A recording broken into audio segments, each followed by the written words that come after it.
Hablar ahora del cambio en la definición de caso positivo de coronavirus, un tema muy importante. Esto lo definió el gobierno durante el día de hoy, Andrea.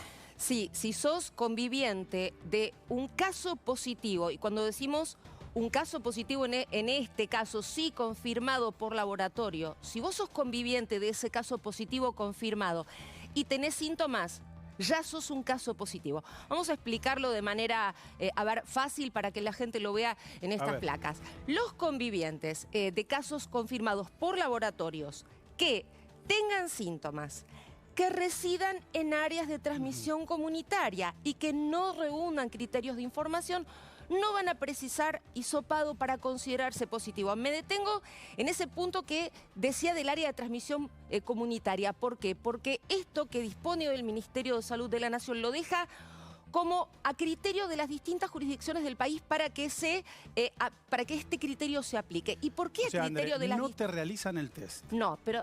expliquemos este punto, Ariel. ¿Por qué es importante esto de quienes residan en áreas de transmisión comunitaria? El Ministerio de Salud aplica este criterio y deja a las provincias, mejor dicho, a las jurisdicciones, la libertad de aplicar o no este criterio.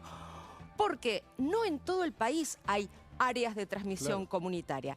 Si vos cumplís estos requisitos, es decir, si tenés síntomas, si vivís en un área de transmisión comunitaria y si no tenés criterios de internación y convivís con un caso positivo, entonces sos positivo sin hacerte hisopado. ¿Qué se entiende por conviviente? Quien comparta baño, habitación y cocina. Ahora, ¿esto rige para todos los convivientes? No. Y esta es la segunda información que hay que aclarar. El hisopado sí va a ser obligatorio para quienes, aún siendo convivientes de un caso positivo, sí requieran internación, es decir, que su estado no sea de un síntoma leve nada más, sino de algún síntoma complicado.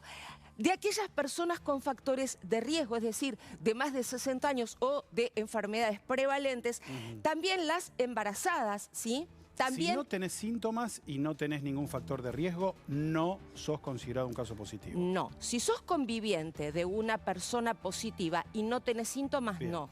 Pero si sos conviviente de un positivo y tenés, aunque sea un síntoma, tos, fiebre leve, dolor de garganta, pérdida de olfato, o estos síntomas que se agregaron los últimos días, diarrea, cefalea, malestar estomacal, sí.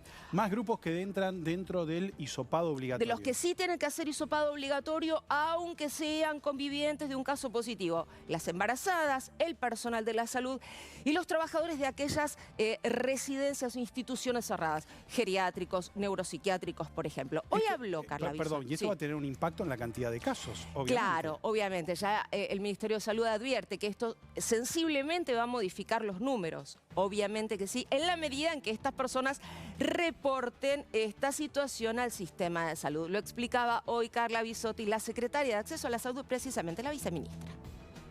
Un conviviente constituye un contacto estrecho y sucede lo que nosotros venimos comentando siempre, en casa, con los convivientes, se pasa un tiempo importante, un periodo importante de tiempo, en una proximidad importante y en lugares cerrados y donde también las medidas de prevención son más difíciles de cumplir en cualquier circunstancia y en contexto de hacinamiento más todavía. Así que en esa situación, en ese contexto, lo que se decide y el motivo por el cual se avanza en esta situación es justamente optimizar el tiempo, eficientizar los recursos y poder realizar la definición del caso confirmado más rápido para poder implementar las mismas medidas que los casos que les hacen el diagnóstico por laboratorio. E insistir, claro, sobre la importancia, Andrea, de informar al sistema de salud si tenés algún síntoma. Mucho más todavía si convivís con alguien que tiene ya COVID-19. Más allá de que te vayan o no a hacer el hisopado, es importante reportar porque es importante que te aísles.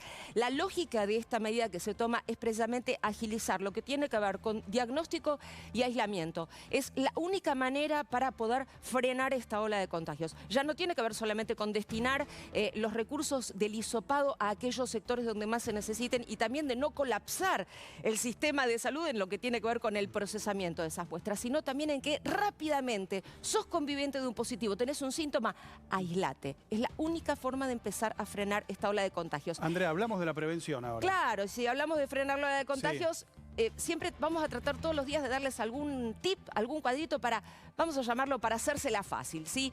Acá la clave de las 3C, evitemos las 3C. Sí. ¿Qué es esto?